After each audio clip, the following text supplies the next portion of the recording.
जगाला शांतीचा संदेश देणारे महाकांत तथागत समृद्ध भगवंतांनी निर्माण केलेला सद्धम्म प्रचार आणि प्रसार करणारा पूजनीय भिक्खू संघ यांना त्रिवार वंदन. प्रियदर्शी राजा सम्राट अशोक विश्वभूषण डॉक्टर बाबासाहेब आंबेडकर यांना अभिवादन. नाव काय मग? हो. आज आपण रीनाताई नंदकिशोर सोनुले यांच्या घराचं आज आपण उद्घाटन केलेलं आहे. गृहप्रवेश झालेला आहे आणि त्या निमित्तानं आपण इथे बुद्ध धम्म संघाची पूजा घेतलेली आहे, भगवंताची वंदना घेतलेली आहे, परित्राण पाठ घेतलेला आहे. तर या घराला घरपण आणि बुद्धमूर्तीची सुद्धा आपण स्थापना या घरामध्ये केलेली आहे. तर या घरामध्ये सुख शांती आणि समाधान नांदावं त्याकरिता आपण यांना इथे प्रवचन करायला सुरुवात करत आहोत. या जगामध्ये असे असंख्य घरं आहे का नाही? लहानशा झोपडीपासून तर मध्यमवर्गीय, खूप श्रीमंत लोक आणि गर्भश्रीमंत लोक, म्हणजे जगामध्ये छोट्या घरापासून तर फार मोठ्या श्रीमंत घरापर्यंत घरच घर आहे. पण आता सगळ्याच घरामध्ये सुख आहे का? सगळ्याच घरामध्ये शांती आहे का? सगळ्याच घरामध्ये समाधान आहे का? चला सोडा. गरीबाकडे गरीब आहे म्हणून तो दुःखी आहे असं आपण म्हणतो नेहमी, किंवा एखाद्यामध्ये खूप मोठा पैसा आहे बा तो सुखी असन असं काही जण समजतात. पण असा काही भाग आहे का? असा काही भाग नाही आहे. तर सगळ्यात महत्त्वाचं माणसाला आपल्या जीवनामध्ये काय पाहिजे असते. जसं आता हे घर आहे, ह्या घरामध्ये सगळ्यात महत्त्वाचं काय पाहिजे? घरातले माणसं. त्या माणसांमध्ये काय पाहिजे असते? निवास. त्या माणसांमध्ये निवास पाहिजे असते, सुख, शांती आणि समाधान पाहिजे सगळ्यात महत्त्वाचं. हे जर तीन गोष्टी असन ज्यांच्यापाशी, तेच घरामध्ये आनंद राहते. आणि जर या तीन गोष्टी नसतील तर त्या घरामध्ये मग दुःखच दुःख राहते, शांती काही राहत नाही. मग कितीही गरीब असो मग किंवा कितीही श्रीमंत असो, त्याला शांत चित्तानं झोपसुद्धा लागत नाही. तर सगळ्यात मोठी श्रीमंती काय आहे? ज्याच्यापाशी सुख आहे, ज्यांच्यापाशी शांती आहे आणि ज्यांच्यापाशी समाधान आहे ना, तो जगातला सगळ्यात मोठा श्रीमंत माणूस. नाही तर आपण काय समजतो, ज्याच्याकडे सर्वात जास्त पैसा तो श्रीमंत आहे का नाही? आता समजा अडाणी अंबानीची पण मोठा पैसा आहे आणि त्याला जर रातच्याने झोपच नसेल लागत सुखाची, मग तो श्रीमंत झाला काय? तो तर मरणार आहे एक दिवस, सगळं सोडून जाणार आहे इथून. मग किती मोठी हवा झाली ते. तो जर मरून राहिला एक दिवस सोडून जाणार आहे, तर त्याला जर सुखानं झोपच असं लागत तो श्रीमंत नाही झाला. पण एक सामान्य घर आहे, सामान्य नोकरी करते बा, सामान्य घर आहे, चांगल्या मार्गानं आपला पैका कमवते, भगवंताच्या भगवान बुद्धांनी सांगितलेल्या मार्गानं आपला जगते, त्याला त्याच्या घरामध्ये सुखही आहे, शांती आहे आणि समाधानी आहे. तो मनुष्य सगळ्यात श्रीमंत आहे, त्याच्यासारखा श्रीमंत नाही. नाहीतर बघा तुम्ही, जे धम्मापासून दूर आहे, धम्मापासून कोसो दूर आहे आणि धम्माच्या सावलीमध्ये सुद्धा नाही आहे, असे लोक दुःखी आहेत, परेशान आहेत, भटकलेले आहेत.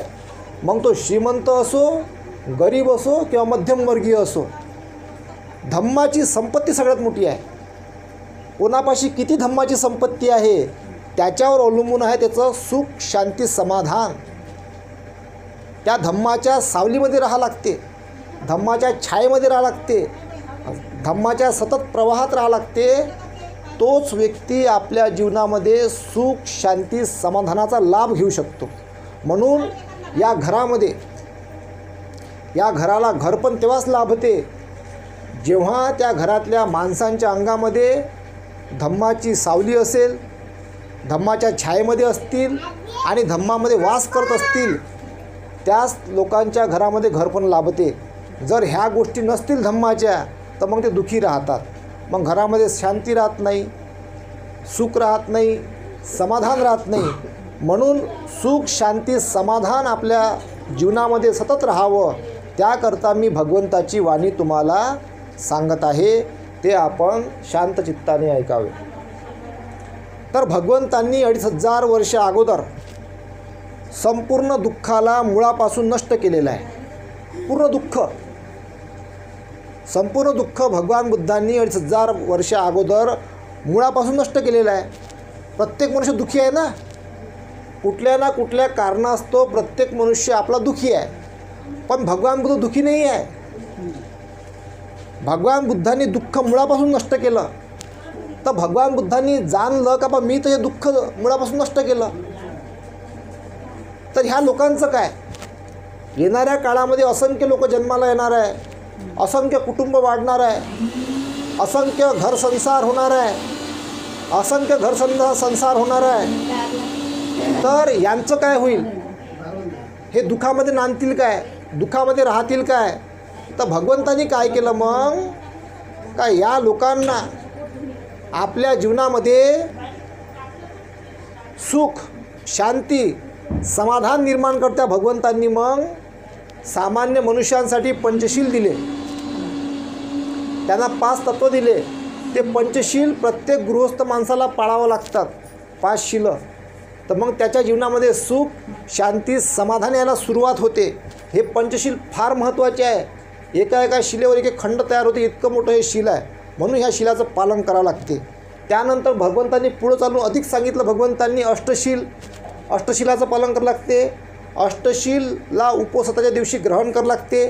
महिन्यातून 4 दिवस पती पत्नींना पौर्णिमा अमावस्या 2 अष्टमी पौर्णिमेच्या दिवशी अष्टशील ग्रहण करावं लागते. भगवंताला भगवंतांना याचना करून त्यानंतर विहारामध्ये तुम्हाला जावं लागते. तिथं भगवंताला याचना करून अष्टशील ग्रहण करावं लागते. पती पत्नींना अमावस्या पाळावं लागते, अमावस्याच्या 1 दिवसा अगोदर, आणि 2 अष्टमी हे प्रत्येक गृहस्थ जीवनातल्या माणसांना हे पाळावे लागतात.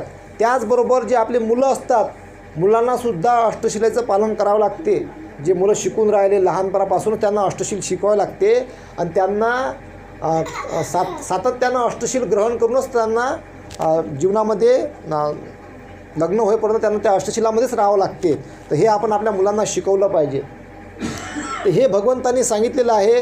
त्यानंतर सुख शांती समाधानाचं जीवन जगण्याकरता भगवंतांनी पुढे चालून 4 आर्य सत्य सांगितले आपल्याला. 4 आर्य सत्य, जगामध्ये दुःख आहे, दुःखाला कारण आहे, दुःख दूर करता येते, आणि दुःख दूर करण्याचा आर्य अष्टांगिक मार्ग आहे. जगात दुःख आहे, त्या दुःखाला दूर कसं करायचं म्हणून भगवंतांनी पंचशील दिले. या दुःखाला दूर कसं करायचं म्हणून भगवंतांनी अष्टशील दिले. या दुःखाला दूर कसं करायचं म्हणून भगवंतांनी उपवास व्रत दिले. या दुःखाला दूर कसं करायचं म्हणून भगवंतांनी काही आर्य अष्टांगिक मार्ग दिला. या सर्व बाबी जेव्हा आपण सातत्याने याच्यामध्ये उतरतो, त्याच्यामध्ये आपण पकत राहतो धम्मामध्ये, त्याला समजून घेत राहतो, तसं आपल्या जीवनामधलं दुःख नष्ट होत जाते आणि सुख शांती समाधान येत राहते.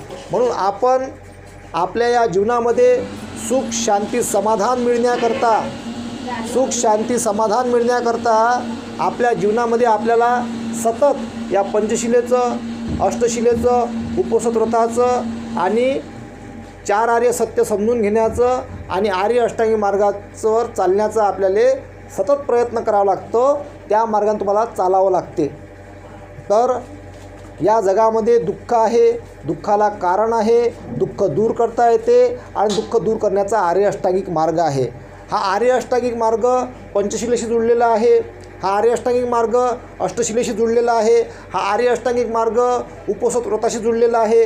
जेव्हा तुम्ही ह्या पायऱ्या चढता, पंचशील अष्टशील उपवास व्रताच्या पायऱ्या तुम्ही जेव्हा चढता, तेव्हाच तुम्ही आर्य अष्टांगिक मार्गाला समजू शकता, आणि ते समजून तुम्ही आपलं दुःख दूर करू शकता. म्हणजे ते दुःख पूर्ण दूर होते जर तुम्हाला हे समजलं तर. या सर्व बाबी आपण समजून घ्याल, मी अशी आशा बाळगतो. आणि तुम्ही याच धम्माच्या छायेमध्ये सतत राहाल अशी मी अपेक्षा बाळगतो. आणि इथेच थांबतो. म्हणा साधू साधू.